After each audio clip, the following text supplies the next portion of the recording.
Comme ça ne pourra nous laisser en fait une trace.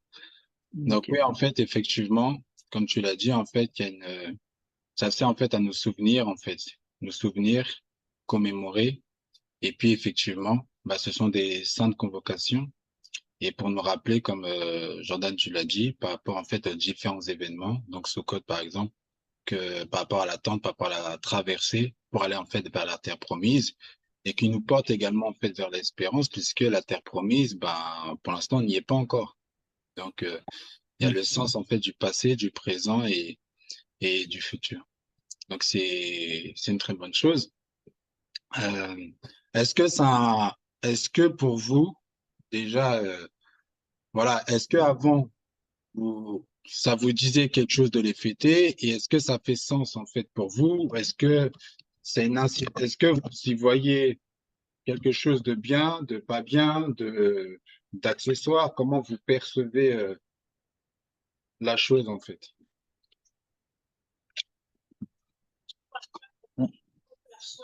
Enfin, excusez-moi, j'ai juste une question.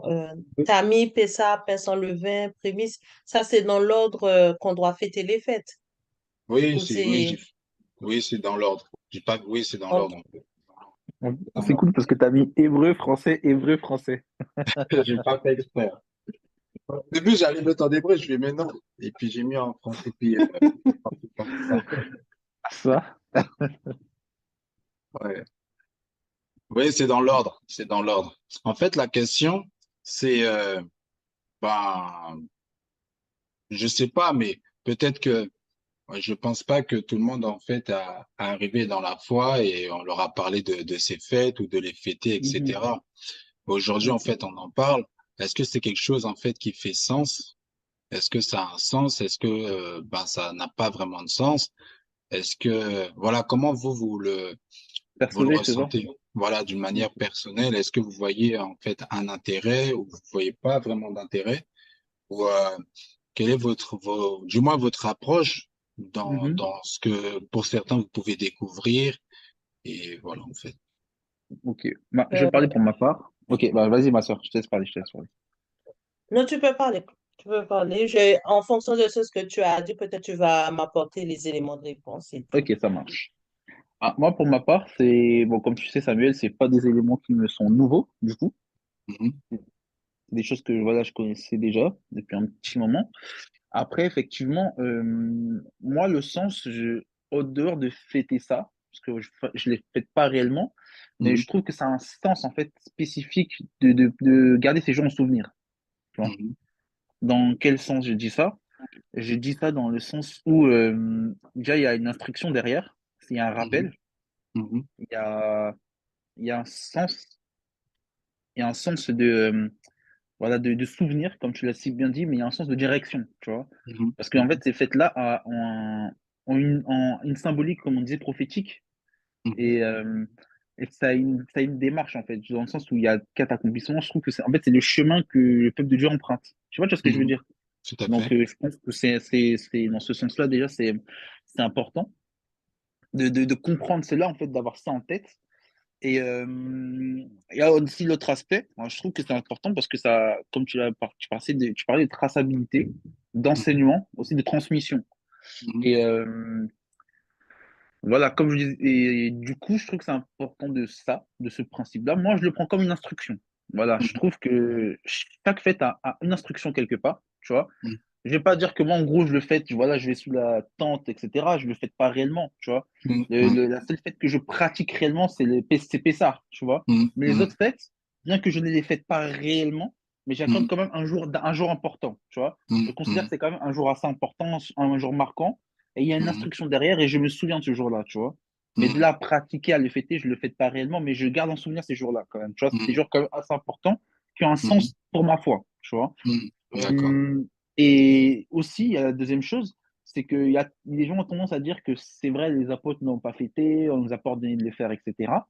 Mais moi, j'aimerais dire en fait que le problème, je préfère que des gens fêtent les fêtes d'éternel et observent ces fêtes-là, parce qu'il faut Mhm, être entier, que fêter des mhm, fêtes païennes, tu vois. mhm, Je préfère que mhm, des gens observent des fêtes qui sont bibliques et qui ont un sens biblique, qui sont pas mhm, étrangers, voilà, à Dieu, que mhm, de voir des gens qui fêtent Noël, etc. tu vois. Donc après, chacun est libre. Mais ce que je Mhm. veux dire par là, c'est que ça a plus de sens de les Mhm. observer que d'observer des fêtes païennes avec un calendrier qui n'est pas biblique. Donc c'est ça à Mhm. peu près ma pensée, tu vois. C'est vraiment, D'accord, je garde l'instruction derrière et je trouve que c'est très important. d'accord, d'accord, gloire à Dieu. Gloire à Dieu. Il y a une chose que tu dis qui est très importante. Il faut toujours se souvenir que le mot Torah, dans son sens premier, c'est le sens en fait d'instruction. C'est le Mhm. sens d'enseignement. Et l'instruction, l'enseignement, c'est toujours pointer vers quelque chose. Donc, effectivement, ben, les fêtes de l'Éternel font partie de la Torah, elles pointent vers quelque chose. C'est toujours un enseignement, une Mhm. instruction vers quelque chose d'excellent. Et l'excellence, c'est pour ça que tout se retrouve après, en fait, dans la dimension, en fait, de Christ, en fait, du Messie. Et gloire à Dieu. Amen. Bah, toi, Myriam ou Angie. Euh, En fait, moi, je trouve que c'est important, mais aussi, comme disait le frère, fêter ou en quelque sorte se mémorer euh, des fêtes. Mais moi, c'est, euh, c'est comprendre le sens, au fait. Déjà, Ouais.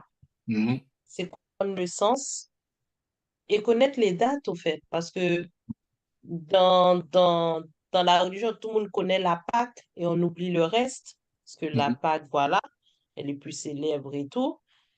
Et puis, moi, c'est les dates qui m'intéressent, au fait. Après, c'est, comment je peux dire ça? C'est une recherche parce que pain sans levain, prémisse.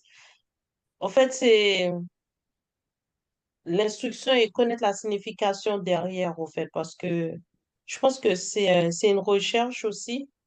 Ne pas fêter, parce que si c'est pour fêter, pour dire, oh, c'est la fête des pains sans levain, comme on fête Noël à l'église sans réellement connaître la racine même de Noël, Mhm. pour moi, ça sert à rien. Moi, je pense il faut avoir, bon, on n'enseigne pas, il faut avoir l'enseignement derrière.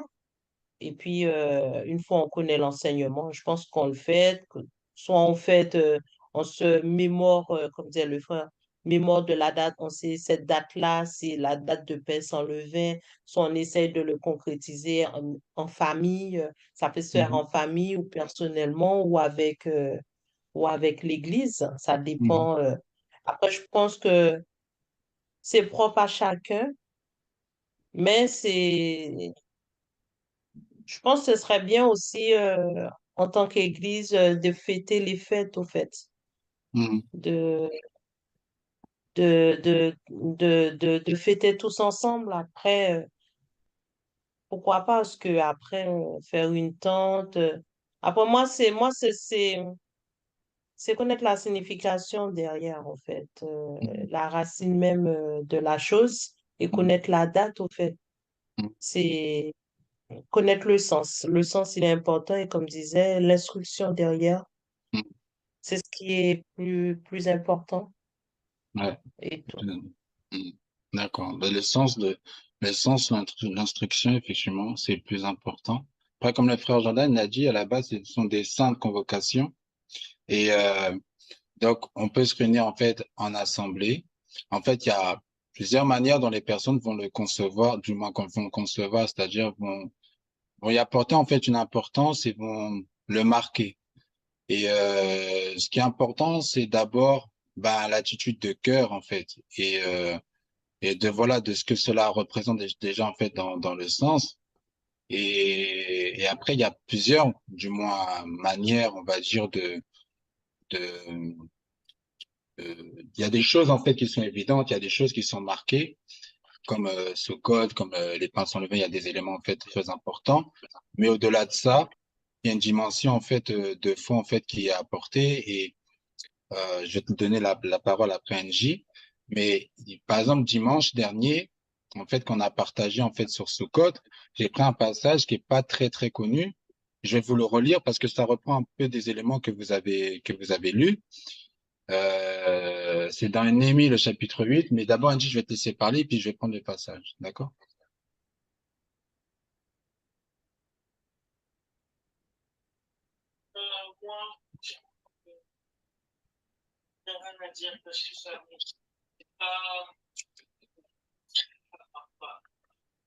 D'ac- d'ac- Néhémie 8?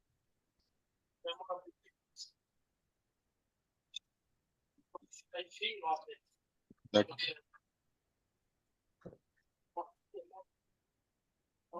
Mhm.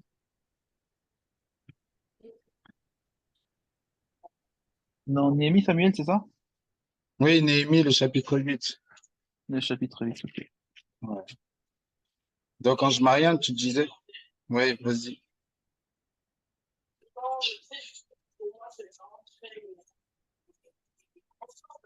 Mhm. Ouais,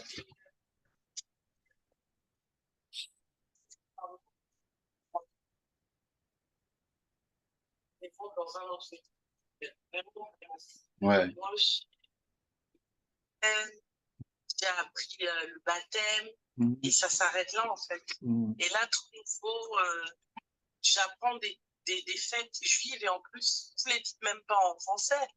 Donc, j'ai vraiment l'impression d'être, je sais pas, dans un autre monde. Donc, le seul point intéressant pour moi, c'est le point culturel. Mais en ce qui concerne la foi, et je suis d'accord avec la dernière fois. Mhm. Mais pour l'instant, ça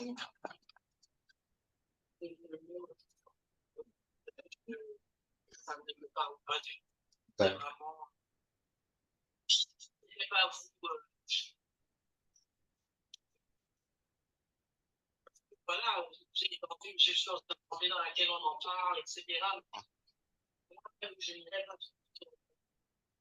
si ça me parle absolument pas. Ouais. Voilà. Ouais. D'accord, il n'y a pas de souci. En fait, tu peux faire un résumé parce que j'ai pas entendu. Effectivement, on n'entend J'entendais pas. pas. D'accord, je vais faire un résumé de ce que Angie, elle a dit. Tu me diras, Angie, si j'ai bien résumé. En fait, Angie, elle dit, bah, en fait, les fêtes de l'Éternel, tout ça, ça lui parle vraiment pas. Parce qu'en fait, elle a une parole dans son esprit, dans sa tête, dans sa pensée qui dit, je ne suis pas juive. Donc, ça, c'est les fêtes juives. Et donc, ça, elles se sont pas concernées. Et en fait, elles trouvent un intérêt dans le sens que c'est culturel, mais ça ne lui parle pas parce que c'est beaucoup trop différent de ce qu'elle a toujours en fait entendu et comment elle a grandi dans la foi. Elle a connu la Sainte Seine, le baptême, mais les fêtes de l'Éternel, en plus, on en parle en plus sur les formes hébraïques, c'est-à-dire les noms hébraïques et tout ça et tout. Donc, ben, elle n'arrive pas en fait à accrocher en fait avec parce que c'est beaucoup trop différent et éloigné de la foi dans laquelle en fait elle est en fait aujourd'hui et la pensée qui dit ben t'es pas juive en fait c'est les fêtes juives donc le rapport en fait elle le trouve pas. C'est bien ça Ange Marianne, j'ai bien résumé. Ouais, c'est vraiment ça. Et aussi le fait qu'il y avait l'histoire de la fête. Oui,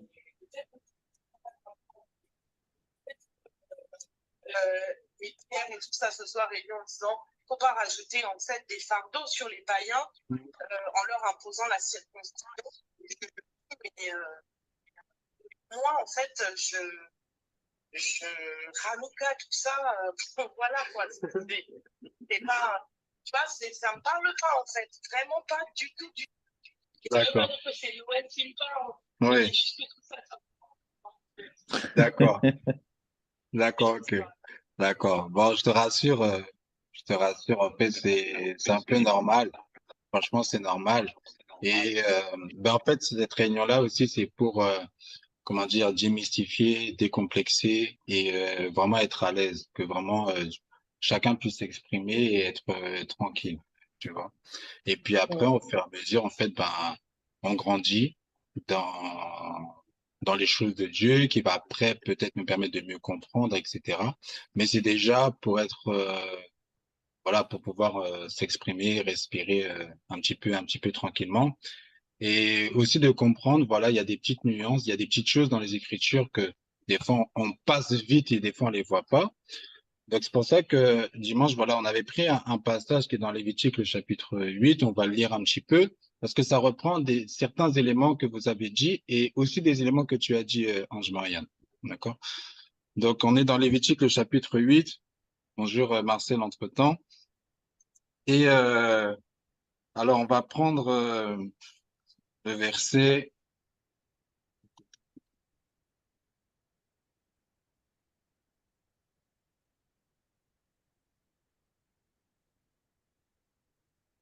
Ah, tu pars dans Lévitique, c'est ça, Samuel? Non, pardon, dans Néhémie. Némi, je suis de Némi Ouais, 8, tu nous avais dit, je ouais, crois. voilà, dans Néhémie, le chapitre 8, et on va lire en fait euh, à partir du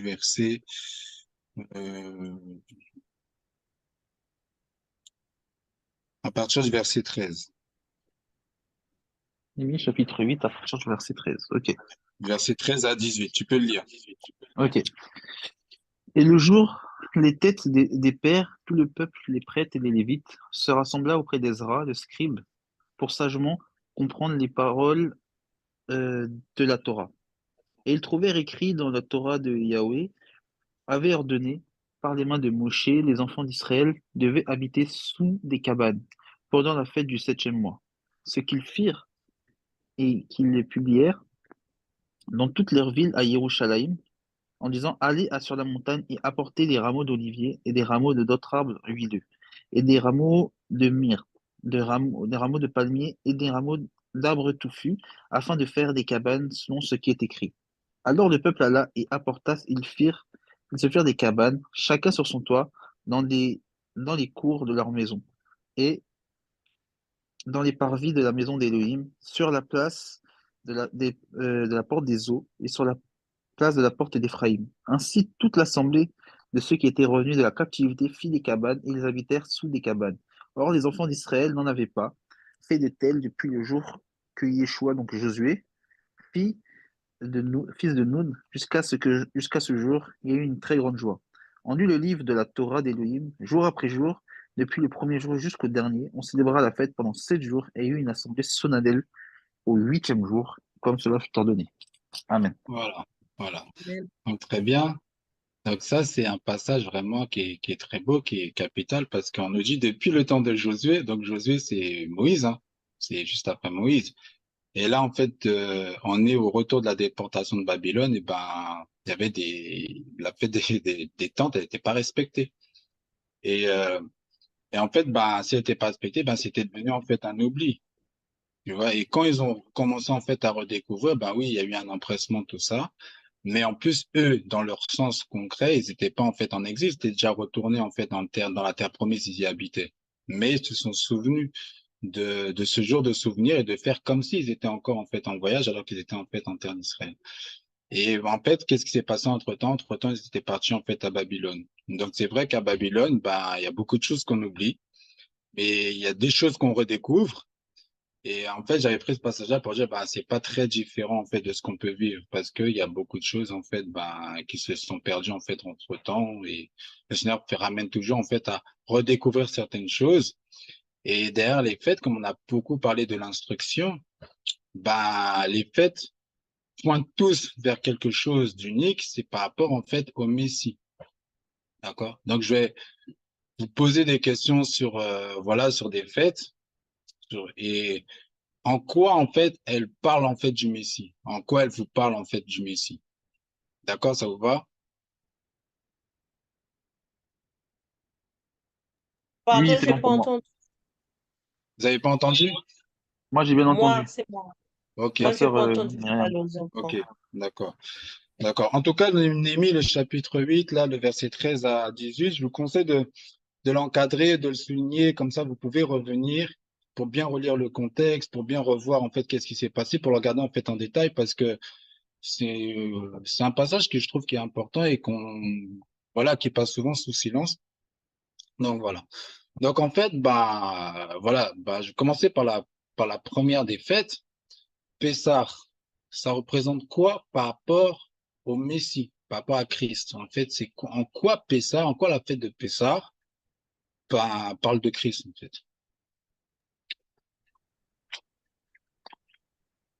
Ok. Ben, Quelqu'un qui veut répondre? Oui. L'agneau sacrifié pour enlever le péché. D'accord, très Mhm. bien. Oui, vous pouvez répondre, hein. Ok. Je pense que la soeur a donné la bonne réponse, hein, du coup. L'agneau sacrifié. D'accord, très bien. Est-ce qu'il y a un autre aspect qu'on peut dire? Un autre aspect dans Pessah? Pas un Ok. aspect trop caché, mais un aspect qu'on voit quand même, un peu évident. Ok. Donc, du coup, bah, la soeur a parlé de l'agneau sacrifié. Ouais. Effectivement, bon, j'ai un peu rentré dans les détails, du coup, Mhm. pour que chacun puisse comprendre. Donc, bah, du coup, dans Pessah, bah, sur la Nouvelle Alliance ou l'Ancienne Alliance? Du coup, comment tu veux le définir? Je Bah, parle pas. comme tu veux, tu peux le prendre en fait dans l'ancienne pour l'amener en fait, c'est Ok, l'amener en fait sur la face de Christ. d'accord. Bah, du coup, dans l'Ancienne Alliance, en fait, il y avait cette notion de commémoration en fait, pour les Israélites par rapport à l'amertume qu'ils ont eu en Israël. Donc, c'est pour ça qu'ils mangeaient des pains amers, etc., des herbes amères. Bon, en fait, si on veut, c'est que le sacrifice, on parle d'un agneau rôti, donc effectivement, c'est un agneau qui était sans défense, qu'on devait Mhm. sacrifier entre les deux soirs, Mhm. et qui devait être, voilà, sans défaut, donc c'est Christ, hein. Et on voit en fait que cet agneau-là, ben, on appelle ça l'agneau pascal, donc c'est l'agneau de Pâques. Mhm. Et en fait, il y aura deux symboles en fait intéressants dans cette fête-là. C'est le repas du Seder, comme on dit. Mhm. C'est le Mhm. pain et le vin. C'est Mhm. le pain sans le vin et le vin. Mhm. Et ce qui est intéressant, c'est que en fait, Pessah, elle a pas forcément commencé avec Moïse. Parce qu'on Mhm. voit que Abraham, ben, Melchizedek, il va présenter à Abraham en fait du pain sans le vin et du vin. Vous voyez? Mhm. Et Abraham, Mhm. en fait, était une préfiguration de Christ. Et Melchizedek était une préfiguration de Christ. Mhm. Et Abraham, ben, le peuple de Dieu, parce qu'ils étaient dans ses reins. Mhm. Et du coup, on va voir qu'en fait, dans la nouvelle alliance, Christ, il va remémorer, en fait, dans Matthieu 26, cette même chose, en Mhm. disant qu'ils allaient préparer la Pâque, etc. Mhm. Et donc, Christ va dire, en fait, que le vin, symbolise son sang, et le pain symbolise son corps. Et il va dire que ceci est le sang de la nouvelle alliance. Comme Moïse, dans Exode 19, après le sacrifice, dira que c'est la nouvelle alliance. Mhm.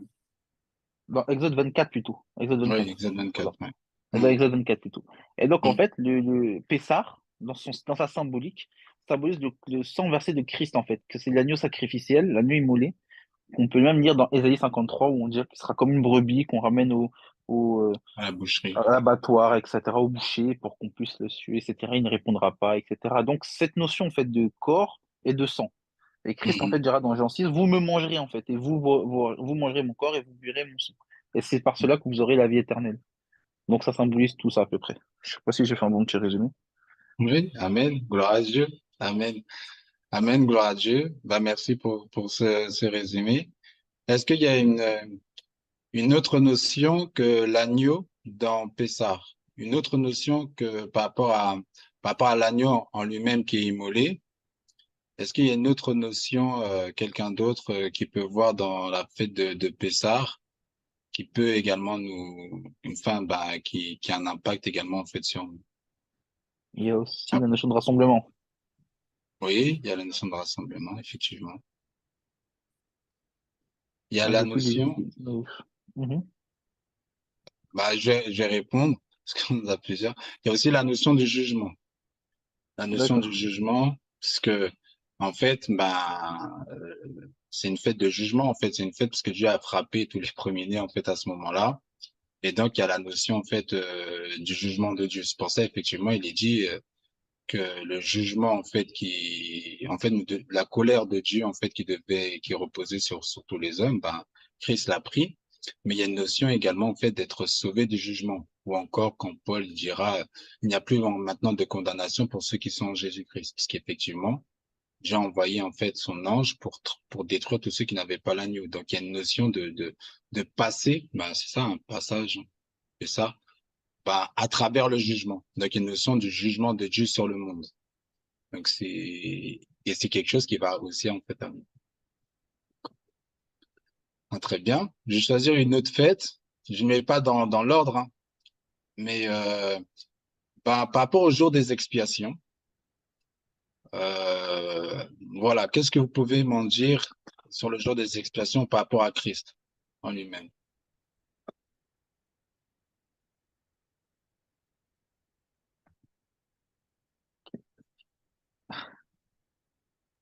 C'est le jour du pardon. Tout à fait, tout à fait. Et qu'est-ce que ça veut dire, du moins, en quoi, voilà, en quoi le jour des expiations, si vous vous souvenez, c'est Lévitique 16, bah, nous parle en fait de Christ. Est-ce qu'il y a des éléments qu'on peut voir à travers les évangiles qui nous parlent en fait de Christ et en quoi du coup bah, c'est important pour nous ce jour-là? C'est lié au pardon comme tu as dit, tout à fait. C'est pas, au fait, ça me fait penser à la croix, parce qu'il y a le sang. On retrouve le sang, au fait, comme pour la Pâque. Oui, la croix c'est plus la Pâque par rapport au linteau des maisons. Mais par là, on retrouve le sang qui lave, au fait. Oui, tout à fait, on trouve le sang qui lave, tout à fait. En fait, il y a, par rapport à la, t'as pas tort, Myriam, hein, par rapport à la croix, parce qu'en fait, à la croix, la Bible dit que Christ l'a porté tous nos péchés. Tout Et à en fait. fait, pendant la fête des expiations, le souverain, le grand prêtre, on va dire le souverain sacrificateur, le grand prêtre, Mhm. le, voilà, le Kohanim, le Oui, Kohen Gadol, voilà, en hébreu. Kohen Gadol. Enfin, Oui. en fait, Kohen Gadol, pardon. Et en gros, du coup, Kohanim, c'est prêtre au pluriel, voilà. Et donc, Mhm. du coup, en fait, il devait prendre, en fait, deux agneaux, Mhm. voilà, plutôt deux boucs, ou un bélier. Selon Mhm. les traductions, ça varie. Mais en Mhm. fait, c'est ça, en fait, vous connaissez l'expression le bouc émissaire. Voilà. À l'époque, on disait bouc émissaire, quand on était plus jeune, mais le bouc émissaire. Et en fait, si tu veux, les deux boucs, l'agneau et le bouc, mais ils symbolisent Christ. En fait, l'un va porter les péchés du peuple, donc il va être sacrifié. Donc, du coup, après, il y aura cette notion de mettre des. Bon, ça, on va pas rentrer dans les détails, mais il y aura cette notion, en fait, de sacrifice d'expiatoire pour le peuple, où voilà, Mhm. souverain sacrificateur va asperger déjà sur le lieu saint, sur le rideau, d'asperger Mhm. le sang. Puis il va rentrer dans le lieu très saint pour verser le sang sur l'arche de l'Alliance. Mhm. Et il y a aussi en fait le fait que l'on voit le bouc en fait à Azazel qui devait porter tous les péchés du peuple. Mhm. Donc on devait l'envoyer en fait dans le désert. Mhm. Donc en fait ça symbolise les deux symbolisent, l'un symbolise la mort de Christ pour l'expiation du peuple Mhm. et l'autre symbolise en fait Christ qui doit en fait porter les péchés de toute la terre en fait de toute l'humanité. Mhm. Donc ça fait en fait qu'il y a ces deux notions-là. Après, à la fête des expiations, aussi, ça, il y a une symbolique aussi avec la marche du chrétien, parce que Mhm. bon, c'est Christ qui est mort pour nous, qui a donné sa vie pour nous, et nous, on fait que accepter cette chose, en fait. Mhm. Bah, quand on dédie notre vie à Christ, on voue notre vie à Dieu, mais on passe par cette phase de repentance. Mhm. Et donc la repentance bah, fait qu'on rentre en fait dans la foi en Christ. Mhm. Donc on rentre en fait dans le début du tabernacle. Vous voyez, on rentre on passe du parvis au, euh, Temple. au lieu saint. Bon, je pense qu'il y a beaucoup de trucs à dire, mais donc voilà. Mais déjà c'est beaucoup, c'est pas mal. Et déjà dans l'aspect du bouc émissaire, essayez de visualiser, de voir en quoi ça a été important pour Dieu du bois de mettre cette fête-là dans un sens voilà un peu terre à terre. En quoi cela se manifeste vraiment visiblement avec Christ? Bah, Jordan nous en a parlé en fait un peu et du coup bah pourquoi justement ça devient en fait important. Par exemple, il y a un événement voilà par rapport au bouc émissaire où qui va se passer en fait avec Jésus où il va avoir en fait deux boucs qui vont être présentés au peuple.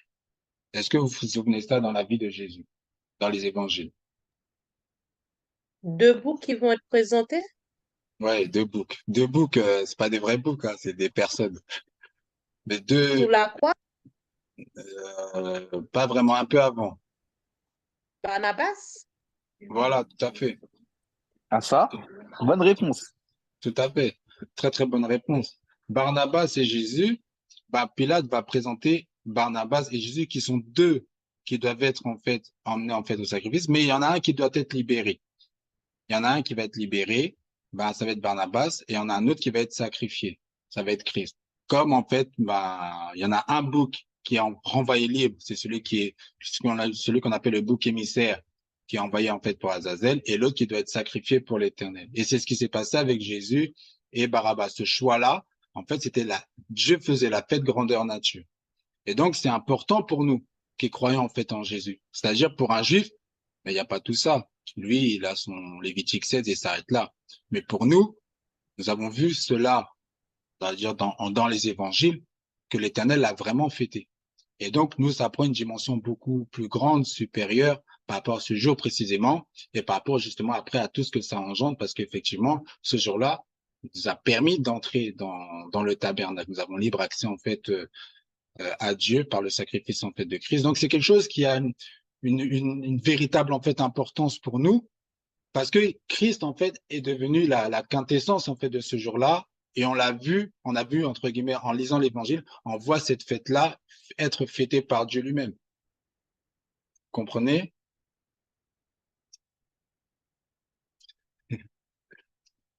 Bon, Oui. d'accord. Mais j'ai une question. Les Oui, jours d'expiation, comme on a oui, fait ça, parce que j'ai vu que c'était chaque année qu'il fallait le faire. oui. Alors, ça veut dire concrètement, on doit faire ça chaque année pour demander pardon? Non, bon, en fait, c'est un jour de souvenir pour nous. C'est un jour de souvenir et c'est un jour de souvenir et un jour d'avenir. C'est-à-dire que nous nous souvenons ce jour-là de ce que Dieu en fait a fait sur la face de Christ. Tu vois, par rapport en fait à l'expiation. Donc, on va se souvenir, ça va être un support d'instruction. Maintenant, nous savons que cette expiation-là, bah, elle n'est pas finie. Ça aurait pu être l'objet d'une question que je pose ce soir. Pourquoi en fait elle n'est pas finie en fait l'expiation? Parce que l'expiation, elle doit arriver en fait à un terme. D'accord? Bah, je vais vous poser la question. C'est qu'est-ce qui sonne la fin de l'expiation de ce jour-là? C'est quoi qui sonne la fin de la fête? Le jugement? Euh, Le retour de Christ, non? voilà, c'est ça, le retour de Christ. C'est le prêtre, le grand prêtre, le Kohen Gadol, ben, qui sort en fait du temple et avec la bénédiction. Donc en fait, bah, il faut que Jésus il est rentré dans le temple, comme le dit Hébreu, bah, il faut qu'il en sorte. C'est ça qui sonne la fin de la fête. Et donc, les fêtes, en fait, nous permettent de dresser bah, un visage vrai, fidèle, de qui est le Messie, de qui est Christ. Parce qu'en fait, il y a plein de Christ, il y a plein de Jésus. Mais qui est le vrai Jésus? Tu vois, comment on reconnaît le vrai Jésus? On reconnaît le vrai Jésus par rapport aux Écritures. Donc, les fêtes nous permettent de dépeindre la figure de Christ tel qu'il est. Tu vois? Et donc, oui, effectivement, c'est ça. C'est le retour du Seigneur. Bah, comme dans la fête, bah, il faut que le prêtre il sorte du temple. Donc, c'est bien ça. D'accord, ça va? Oui. OK. Que vous avez des questions là, jusque-là, ou Oui, c'est bon? ça va, ça va. Moi, je cherche des petites images comme je mets d'habitude dans le groupe pour pouvoir illustrer tout ça. Du coup, D'accord? donc, je suis en train de chercher pour mettre dans le chat ou dans le chat de WhatsApp. Comme ça, D'accord, ça pourra d'accord. être plus visible. J'aime bien imager les choses, du coup, Bah, il y a pas de souci. On met les images, c'est faire des très bien. petites images. Ça C'est marche. très bien. Alors, je vais prendre en fait une fête. On en parle tout le temps, mais pas comme ça. Donc, quand je dis qu'on en parle tout le temps, c'est les chrétiens, ils en parlent tout le temps. Mais ils font pas forcément le rapprochement directement avec la fête qui correspond. Alors, j'aimerais que vous me parliez de la fête des jours des trompettes. C'est marqué Yom Teruah, mais voilà, c'est en hébreu, le jour de la sonnerie. Mais c'est quoi cette fête-là? À quoi en fait elle correspond? Voilà, et en quoi ça concerne Christ et du coup à quoi ça nous concerne en fait?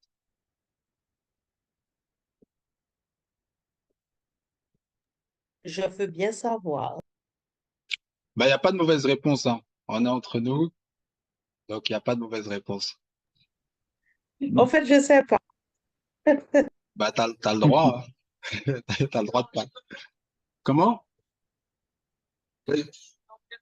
Ben, très bien, mais pourquoi tu dis l'enlèvement? C'est tout à fait ça. C'est tout à fait ça, mais pourquoi tu dis l'enlèvement du coup?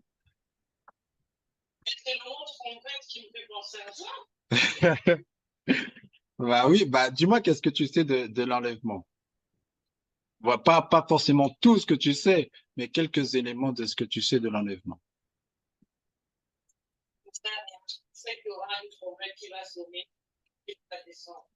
Voilà. Bah c'est déjà beaucoup. C'est déjà beaucoup. Et ben cette trompette qui doit sonner. qui fait que Christ, en fait, doit descendre, bah, Paul et Jean et tout ça l'ont pas inventé. Guillaume Terroir, c'est ce qu'il disait, c'est qu'il fallait que on sonne de la trompette pour se rassembler, en fait, auprès du chef du peuple pour le départ du camp, tu vois.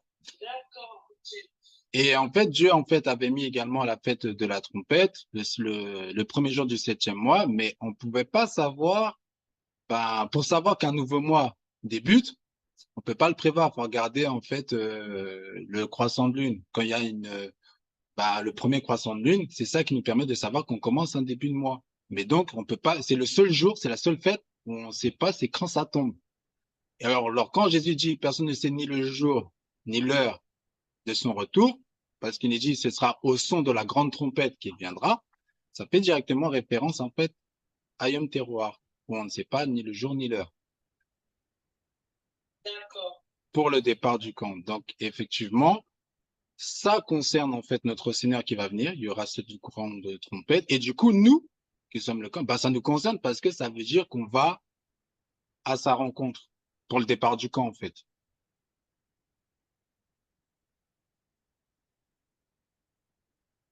D'accord? Ça va? D'accord, ok. Oui, ça va. D'accord. Alors, est-ce que quelqu'un veut dire quelque chose aussi sur ce jour-là, sur Il y a aussi l'aspect de l'annonce de l'évangile. Oui, Il y a l'aspect, parce que voilà, dans Ésaïe 58, hein, oui, au verset 1, je crois, on dira, crie à plein gosier le péché de ton peuple. mhm, Donc, on sait qu'au son de la trompette, comme tu mhm, disais, hein, je me rappelle que la trompette aussi, c'est la voix. C'est le tout fait à fait, déjà de crier, donc de oui, parler. Donc, l'annonce de l'évangile, l'annonce de la bonne nouvelle, c'est aussi de crier. mhm, Et je sais pas, mais le Seigneur m'inspire en disant qu'aussi, tu sais, dans Apocalypse chapitre 14, on se dira les trois anges qui crieront en fait l'évangile éternel, craignez Dieu et donnez-lui gloire. oui, Et aussi, il y a cette notion aussi de crier, tu vois, de jugement. Donc, oui, ça rappelle en fait cette notion de jugement. Donc, oui, voilà.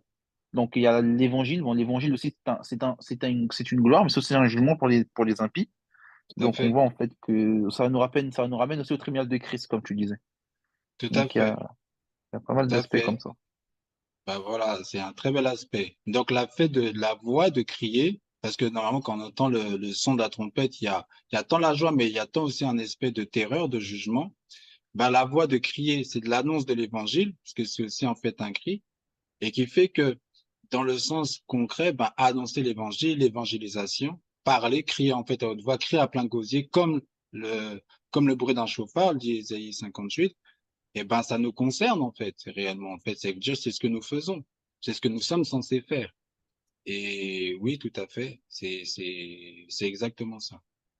Donc, même si on le sait pas, mais c'est quelque chose qui est vraiment chevillé au corps. Parce que Yom Teruah, en fait, l'enlèvement, comme c'est quelque chose qu'on entend souvent, l'évangélisation, c'est aussi quelque chose qu'on entend souvent, euh, de, de répandre, en fait, la bonne nouvelle. Ben, littéralement, en langage biblique, ça veut dire sonner de la trompette. Donc, bah, en gloire à Dieu, gloire à Dieu. Ça va déjà pour cette fête-là? Bah, Ça va, ça va. un aspect qu'on a vu, et là, c'est un peu technique, hein. Mais est-ce que vous vous souvenez, euh, est-ce que vous vous souvenez l'aspect qu'il peut y avoir entre, vous vous souvenez en fait que Jésus il a dit à la jeune fille Talitha Kumi, qui veut dire jeune fille lève-toi, d'accord? Est-ce que vous voyez le rapport qu'il y a entre le jour de la trompette et Talitha, c'est-à-dire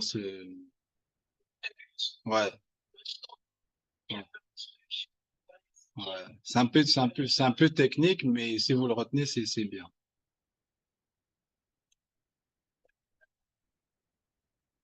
Je vais m'expliquer quelque chose.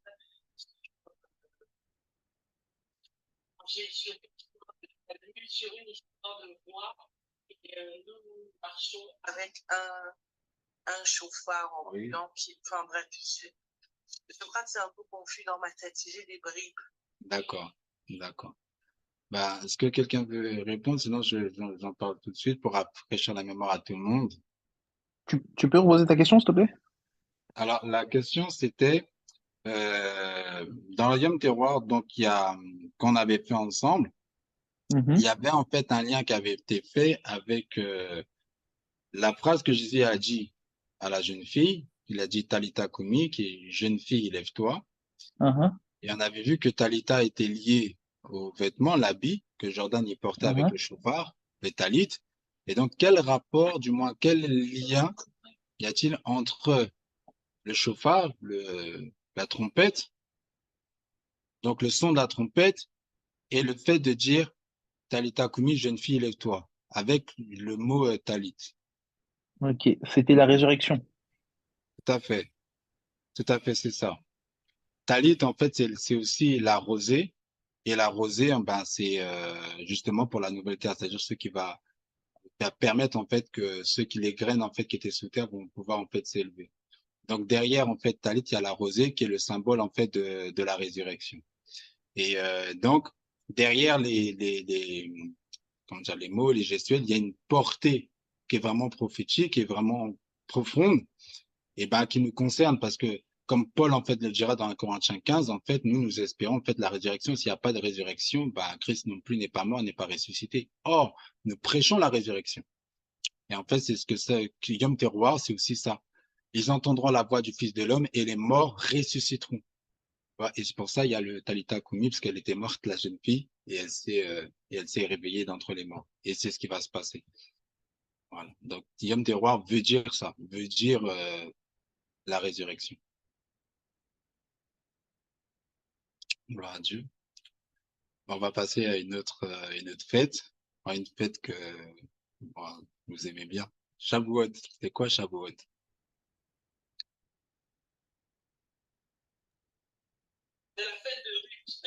Bah, bravo!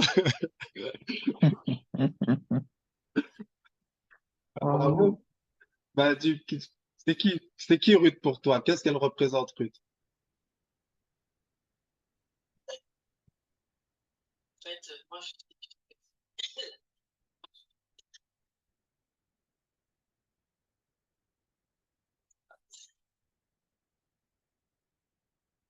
Parce qu'elle, en, en fait, bah, je vais peut-être poser la question d'une autre manière. Oui, c'est le rachat aussi. Euh, qu'est-ce que Ruth t'enseigne? Voilà. Peut-être c'est un peu ça. Peut-être dans ce sens-là. Par rapport à Shavuot.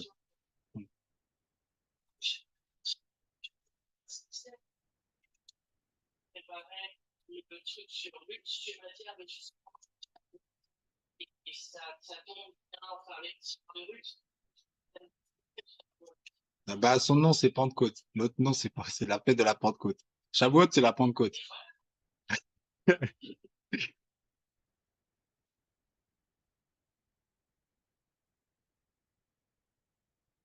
En tout cas, oui, c'est un rapport avec Ruth. C'est clair. Et Ruth, c'est notre maman.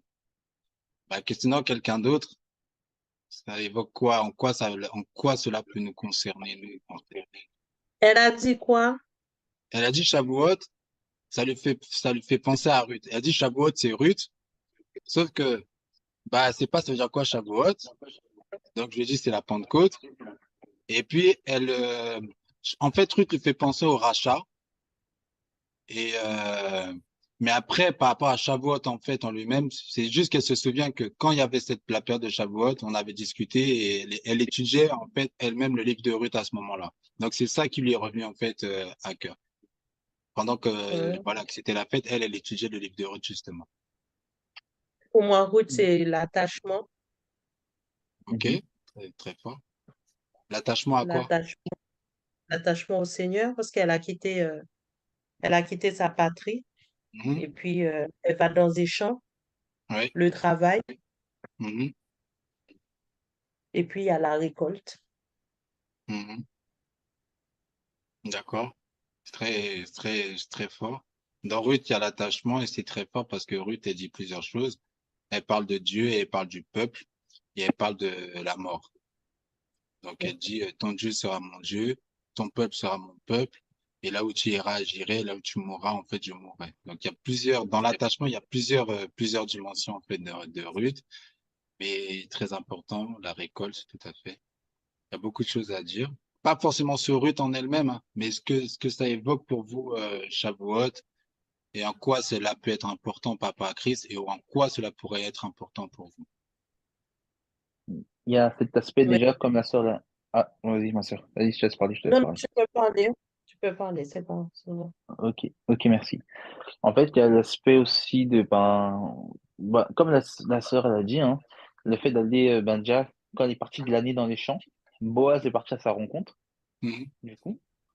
Donc ça nous rappelle en fait cet aspect en fait du Seigneur qui dira, je ne vous laisserai pas orphelin, mhm, qui mhm, va envoyer son esprit, du coup, mhm, et qui va faire en fait descendre son esprit sur les 100, mhm, sur les 120, qui est de la mhm, chambre haute, et qui va faire en fait une sorte de, là que, une sorte de, comment dire, qui va permettre en fait aux gens des nations, des mhm. Juifs qui étaient parmi les nations, qui symbolisent en Mhm. fait les gens des nations qui vont rentrer par Corneille, bien sûr, Tout à fait. d'avoir une confrontation avec Israël. Mhm, Dans quel sens? Parce que Boaz symbolise Israël dans le sens où il avait la royauté dans ses reins mhm, et il va là à la rencontre en fait des nations, tu vois. mhm, mhm, Et à ce moment-là, en fait, c'est Christ de son vivant, bon, qui avait en contact avec des païens, mais il était quand mhm, même destiné qu'à Israël, comme il est dit dans mhm, Matthieu 20. Il était venu pour les brebis perdues d'Israël, comme il est dit dans Matthieu 15. Mais mhm, on va voir en fait que ici, par le biais en fait des apôtres, il va mhm, se diriger vers les nations. Et mhm, les Juifs des contrées, des nations, de la diaspora, qui mhm, symbolisent les gens des nations, ben, vont dire en fait pourquoi ils parlent dans notre langue maternelle, qui était des langues intelligibles. Donc, mhm, il va faire ce rapprochement en fait comme Boaz qui partait en fait vers Ruth. mhm, Et il y a ce symbole aussi du don de la Torah, bon ça c'est plus traditionnel, mhm, mais aussi qui est le don du Saint-Esprit. mhm, Donc, un, c'est la Torah, donc le souffle, mais qui va être sous inspiration, qui va être écrit, mhm, manuscrit, et l'autre qui sera le sans-souffle et qui va être donné, mais qui sera en nous, qui mhm, sera dans notre cœur. Donc, il y mhm, a ces deux aspects-là. mhm. Bah, gloire à Dieu. Gloire à Dieu. Très bien. Très bien. Bah, que le Seigneur soit béni. Ça veut dire quoi, Shavuot? C'est Faites pas des 50, Pentecôte? non? Oui, Bon, ça veut dire Pentecôte. Et plus précisément, je crois que c'est 50, faites des 50 jours après la Pâque, non? c'est ça, c'est les Euh, semaines, c'est ça. Voilà. Semaine, Et c'est ça. c'est C'est la fête des semaines. Mais pour compter 50 jours. en Voilà. 50 jours? Oui, Après oui, la c'est ça. Pâque. Voilà, c'est Après ça. la Pâque. Voilà. Donc voilà, bah c'est très bien. Il y a toujours une correspondance. Donc la Torah, le Saint-Esprit, l'attachement des nations, c'est-à-dire ben la porte qui était ouverte en fait avec les nations à travers Ruth, parce que Ruth, si vous vous souvenez, c'est une Moabite, elle est interdite d'entrer à la base. Voilà, c'est-à-dire ceux qui étaient vraiment condamnés, ben ils sont rentrés par Christ en fait. Et ben Christ en fait c'est ce qu'il fait en fait avec les nations. Et puis même dans le sens de l'absolu, ben même Israël, ils peuvent pas entrer dans le ciel, tu vois. Si le Messie va pas les accueillir comme si c'était une Boaz, comme si c'était une Ruth. Donc donc voilà, il y a vraiment tous ces aspects-là. Et ben il y a l'aspect en fait du mariage. Il y a vraiment l'aspect du mariage. Et donc, c'est là où on retrouve le rachat dont a parlé en fait NJ. Et le mariage, ben, il n'est pas encore là, le mariage. On est fiancé, comme dit Paul. Je vous ai fiancé en fait à un seul époux. On n'est pas encore entré dans le mariage. Les noces, bah, c'est pas encore là. On attend. Donc, on est vraiment quand on regarde bien en fait les aspects des fêtes, il y a des aspects de fêtes même qui ont été fêtés, mais dans le sens, dans toute l'étendue du détail, bah, qu'on n'a pas encore palpé de fond. Il y a le principal est arrivé, mais il y a l'aspect du mariage qui n'est pas encore effectif. Mais ça va arriver. Donc, ça nous permet de nous souvenir, pas seulement de nous souvenir, mais de nous porter vers ce qui est en fait en avant afin qu'on ne l'oublie pas. Ok. En tout cas, je suis très content de vos réponses, très fier de vous. En tout cas, bah, je vous encourage, bah, de lire, de continuer en fait à lire, de regarder, voilà, Yom Teruah, Shavuot, Ruth, etc., de retourner en fait dedans et de continuer en fait à les méditer jusqu'à ce que bah, ça vous fait en fait grandir, ça nous fait permet en fait de mieux comprendre en fait le Seigneur afin de faire un seul corps en fait avec lui. Bah, je vais prendre en fait une autre fête. Euh, alors on a dit 50 jours après la Pâque, Shavuot, plus exactement, c'est 50 jours après la fête des prémices. Alors, si vous pouviez me parler, voilà, la fête des prémices par rapport à Christ. Ok. Les Ok, ben, prémices, c'est pas les premiers fruits qu'on doit donner au Seigneur, les premiers, mhm, Oui, oui, ses c'est ça, premiers retours. mhm, c'est mhm. ça, Eh bien ben, c'est sûr, l'offrande, en fait. c'est ça. Mais les premiers fruits Moi, je d'où en dis fait? fruits. Eh ben, bon, après, d'où? Eh ben, de sa terre, de ce qu'on a travaillé. Ah, Mhm. peut-être pas, Ah, hein, je sais pas. peut-être pas. Peut-être, hein, peut-être que oui, peut-être que non. Bah, ça, Oui, parce que, oui, on a parlé de ça dimanche. mais les Oui, premiers fruits de oui, la Dimanche, première récolte, non? C'est bien ça? Les oui, de la premières récoltes première oui. des récolte. Israélites ont fait. Ouais, la première récolte, mais la première récolte, d'où en fait? De quel endroit? De ton Canaan? cœur. Avant, là, le cœur, c'est plus spirituel, plus l'instruction. Mais avant, Canaan. voilà, de Canaan, de la terre promise. Hein, de la terre. Pourquoi de Ouais, la terre promise? Ah bah c'est là justement d'où vient tout l'intérêt. Pourquoi le premier fruit de la terre promise? Parce que la terre promise, dans l'instruction, la terre promise, c'est le ciel, c'est la vie éternelle. Donc le premier fruit de la vie éternelle, bah c'est Christ en fait. Il y a personne qui est retourné, qui est sorti de la mort dans le sens d'un corps glorifié.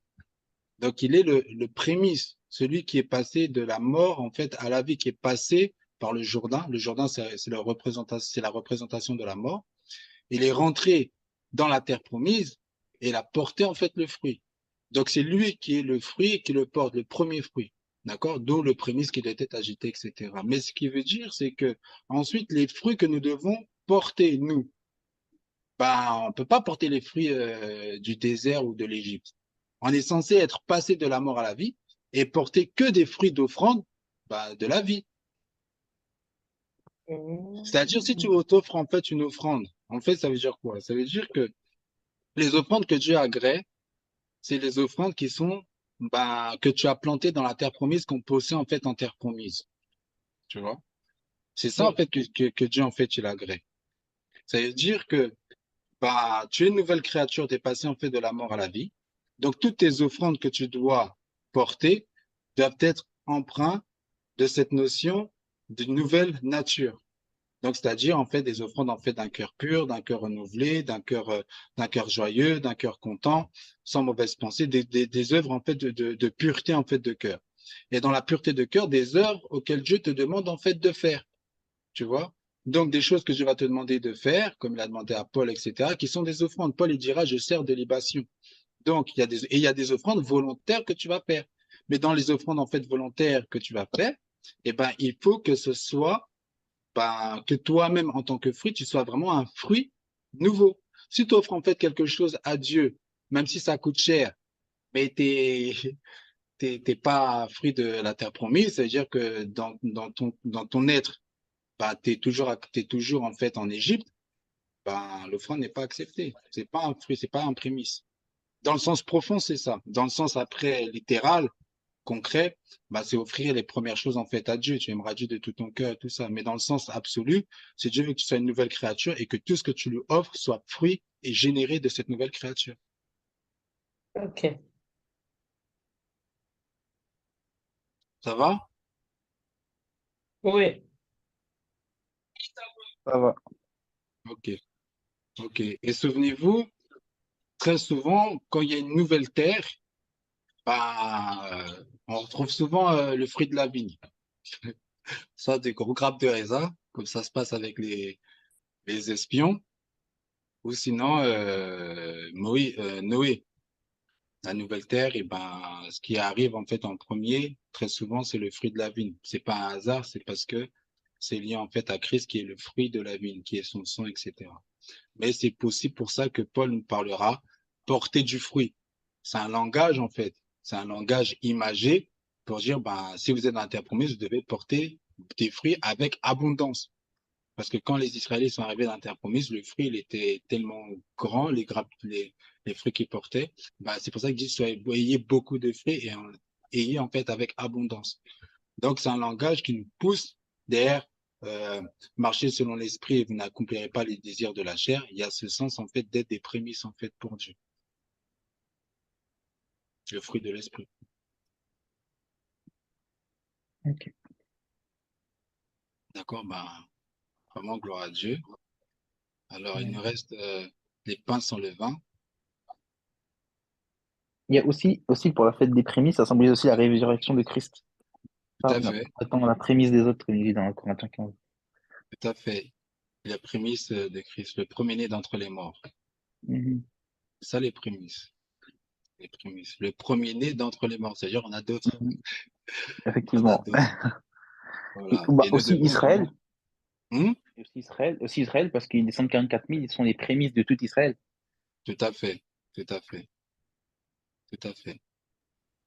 Les, euh, des 12 tribus.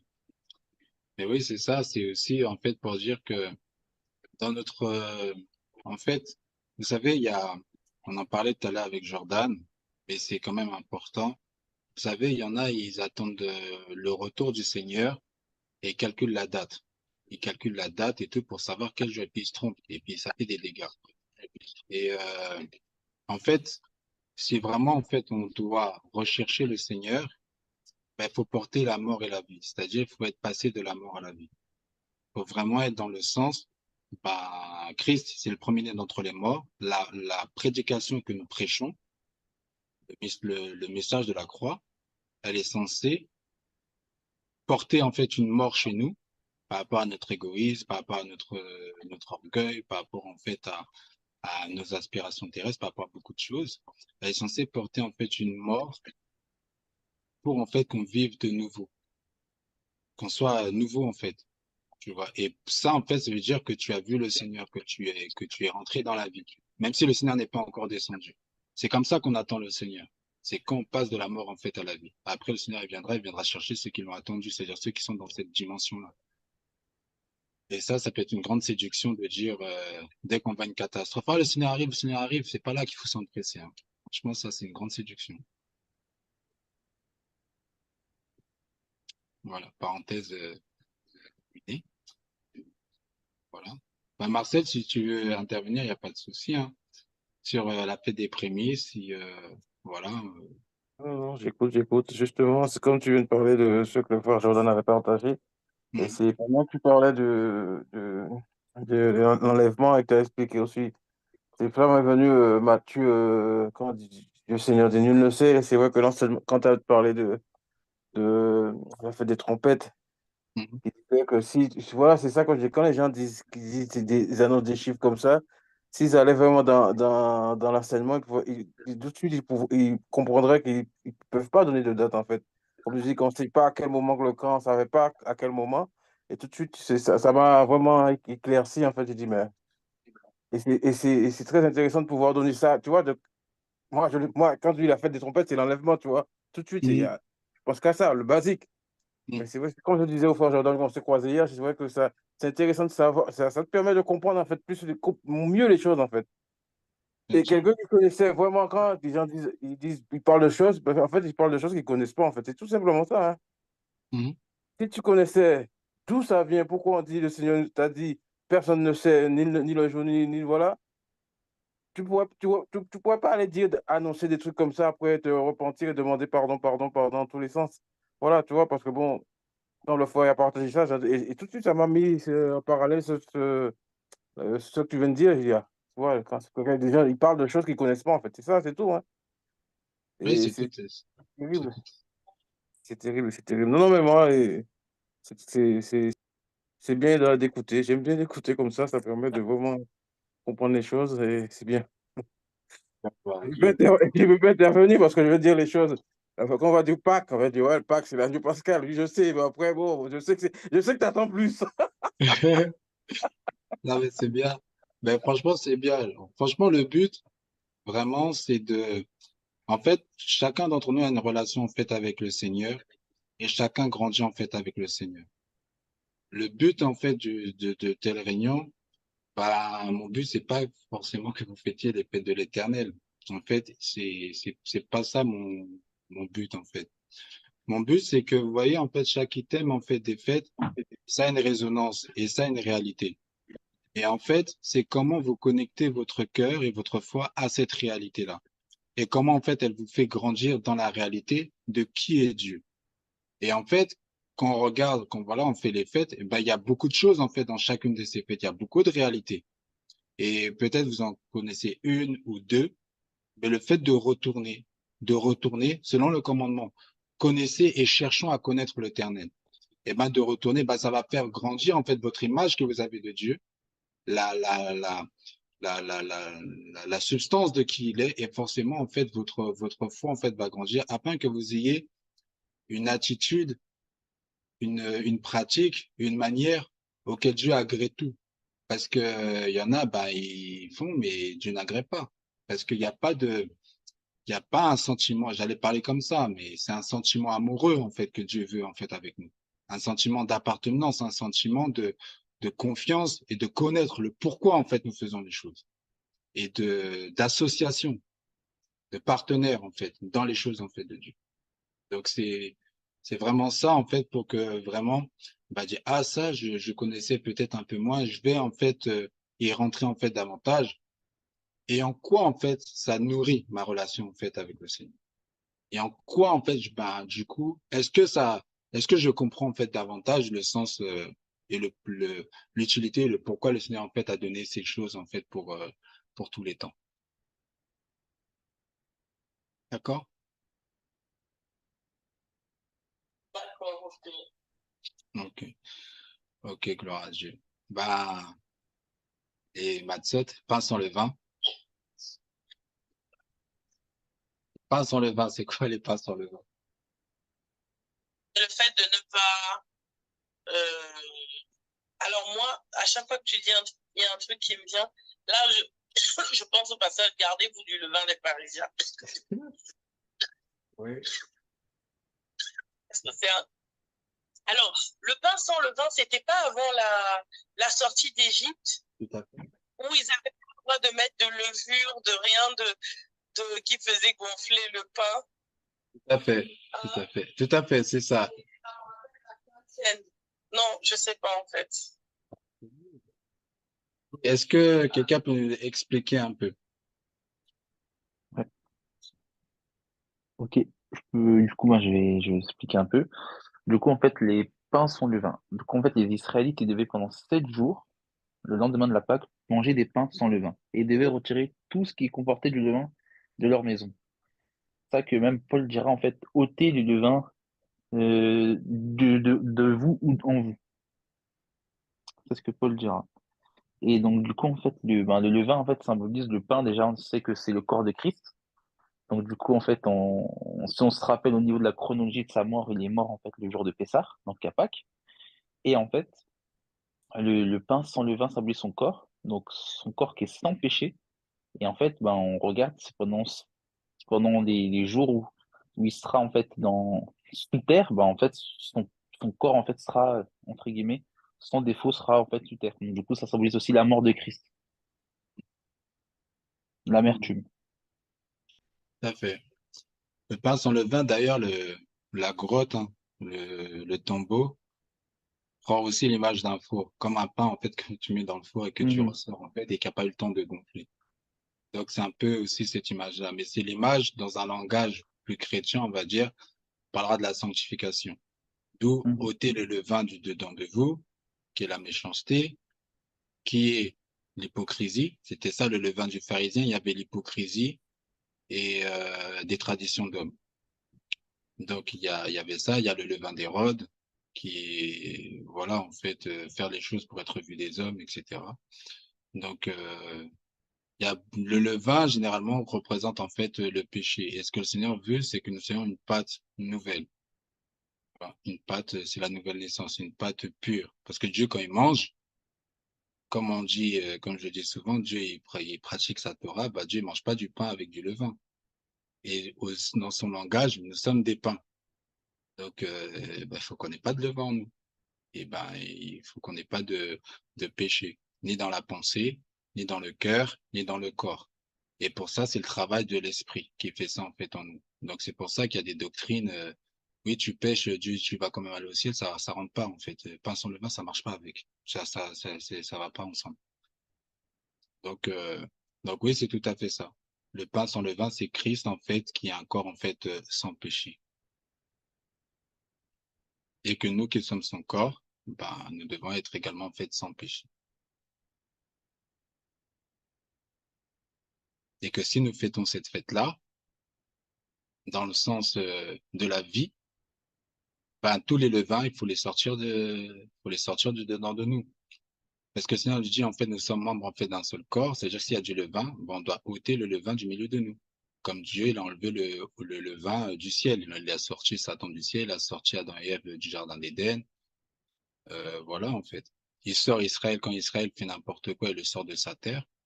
Bah, Dieu fait toujours sortir le levain. Donc, en nous également, c'est ce que fait le Saint-Esprit, fait sortir le péché. Il le pointe du doigt, puis il l'enlève, parce qu'il veut qu'on soit sans levain.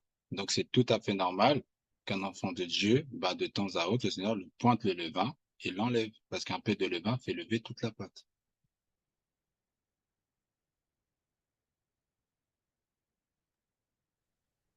Donc, Amen. voilà. Amen.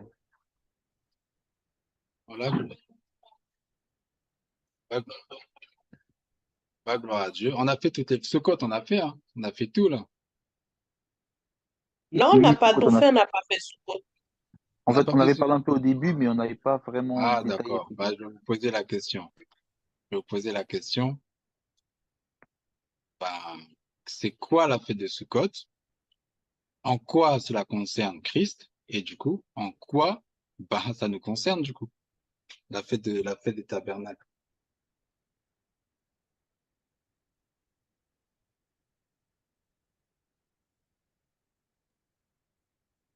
Je sais pas.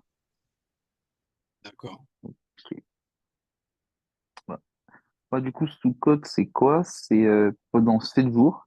En fait, les Israélites vont devoir être dans des cabanes Mhm, fait à base de palmiers, de 4 types de branchages, du coup. mhm, Du palmier, de la myrrhe, de l'effroc, où c'est comme, bon, c'est comme une sorte de citron, etc. Donc, mhm, 4 types de, on va dire, de feuilles. mhm, Elles symbolisent quoi? Comme je disais tout à l'heure, ça symbolise en fait le fait que les Israélites, pendant 40 ans, ont erré dans des tentes. Mais ça mhm, symbolise aussi le tabernacle que Dieu avait dressé à Moïse. C'est une sorte de petit tabernacle, un lieu de rencontre avec leur Dieu, où ils se réunissent avec mhm, leur famille pour dormir, en souvenir en fait voilà, de l'errance.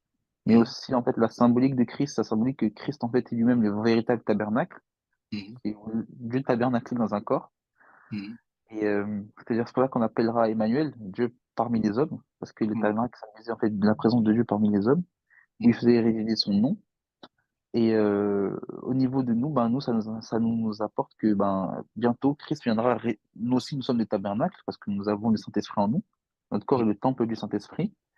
Et ça nous rappelle aussi que bah, quand il y aura la nouvelle terre, où Dieu en fait sera parmi nous, donc on dit dans Apocalypse 21 que voici le tabernacle de Dieu qui sera au milieu des hommes.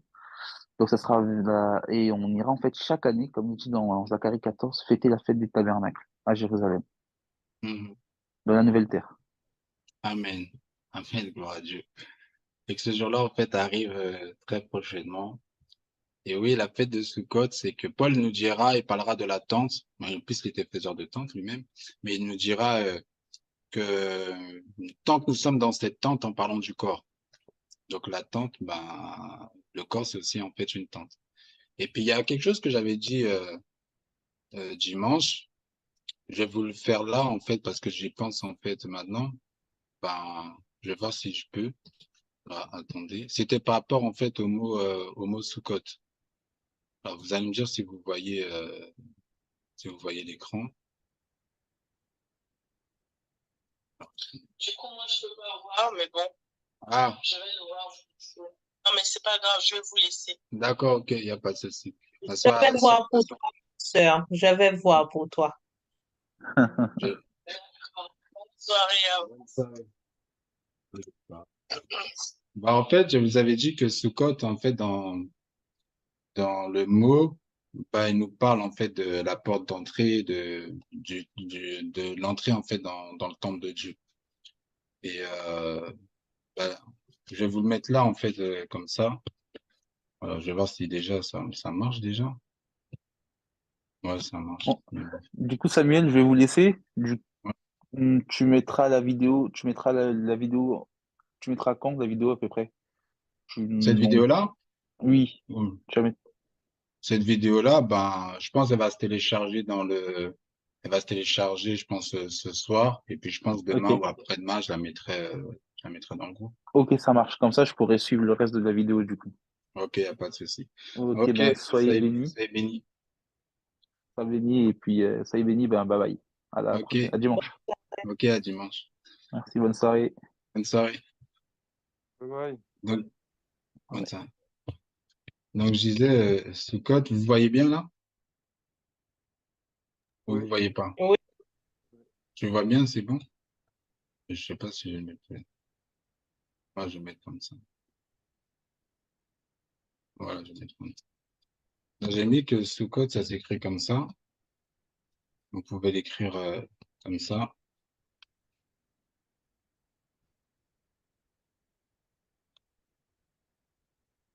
Voilà.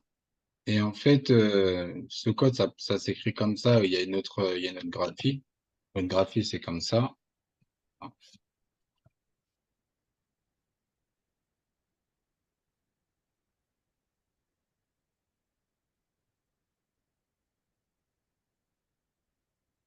Voilà. Mais dans cette première graphie-là, en fait, j'avais dit que cette première lettre-là, c'est sa mère, ça voulait dire en fait être appuyé. Et la dernière, c'est le tav, là, celle-ci, c'est-à-dire être appuyé sur. En fait, là, c'est une croix. D'accord? Donc ça, c'est l'appui, le soutien ou la colonne. Et là, ici, c'est la croix. D'accord? Et là, j'avais dit qu'on a deux vaves. Et les deux vaves, ici et ici, ce sont les clous. D'accord? Donc, c'est appuyé sur une croix avec deux clous. Et là, en fait, on a le CAF. Et le fait qu'il y ait un point dans le CAF, ça veut dire que le CAF, en fait, il est redoublé. C'est-à-dire, en fait, normalement, il y a deux, il y a deux C. Il y a deux CAF, en fait. Normalement, c'est comme ça. Donc, et le CAF, c'est les paumes de main. C'est comme si on a en fait, ce sont les deux mains. Donc, pour redoubler, en fait, ben, on met un dagesh, en fait, dans la lettre, en fait, dans le CAF. Donc, je disais, ben, si on prend le mot sous-code, eh bien, en fait, c'est le fait d'être appuyé sur une croix. Et en fait, on a les deux clous, en fait, sur les deux paumes, en fait, de main. Ce code, c'est ce que ça veut dire. Donc, dans cette graphie-là, c'est ce que ça veut dire. Donc, ben, celui qui est appuyé sur une croix, les deux mains clouées, ça peut représenter que le Messie, que Yeshua. Et en fait, autre chose, sous code, en fait, dans cette graphie-là, bon, je le dirai en fait peut-être plus tard pour pas être trop long, mais ouais, je pense que je le dirai plus tard, mais il y a un lien très fort en fait avec Jérémie 32, 38. En fait, sous code, dans les valeurs numériques, ça fait 486, qui est lié à un verset qui dit que ben, ils seront mon peuple et je serai leur Dieu, qu'on retrouve dans Jérémie 32, 38. Et cette phrase-là fait exactement le même nombre, 486. Et on retrouve les deux sens, ça veut dire l'attente et cette phrase-là, vous serez mon peuple et je serai leur Dieu dans Ézéchiel 37, 27. Euh, je vais vous mettre en fait Ézéchiel 37. 36, non? Comment? 36, non? 37? Ézéchiel 37. Ézéchiel, non, c'est ça, Ézéchiel 37.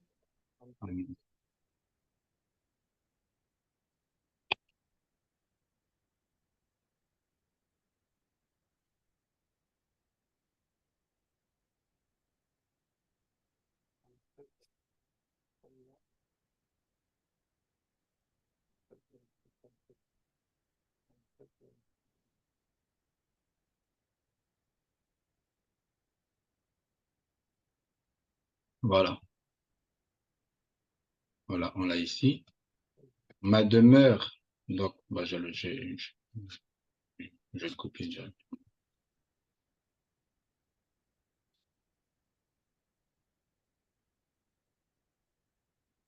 Voilà. Hop, je le mets là. Alors, ma demeure sera parmi eux. Donc, la demeure, c'est le Mishkan, mais c'est la tente. Ma demeure sera parmi eux. Je serai leur Dieu et ils seront mon peuple. Et je serai leur Dieu, ils seront mon peuple. Eh ben, dans, on le retrouve dans Jérémie, dans Jérémie 38-32, il me semble. Sinon, je me trompe.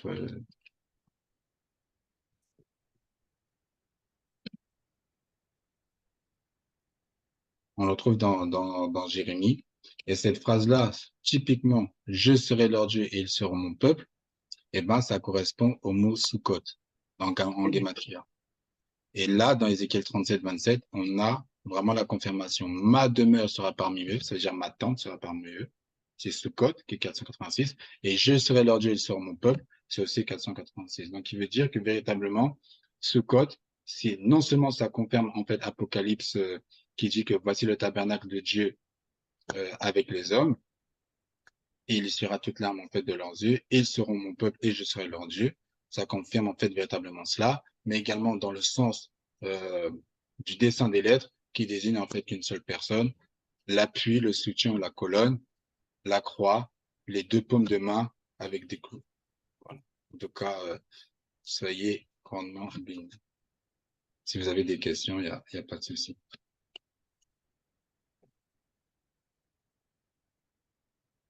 Des questions, ça va?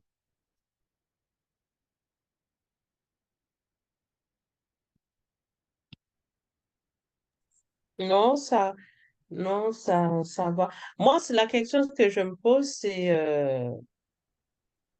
les dates, au fait. Comment savoir? Parce que je pense qu'on n'a pas le même calendrier. Moi, c'est les dates.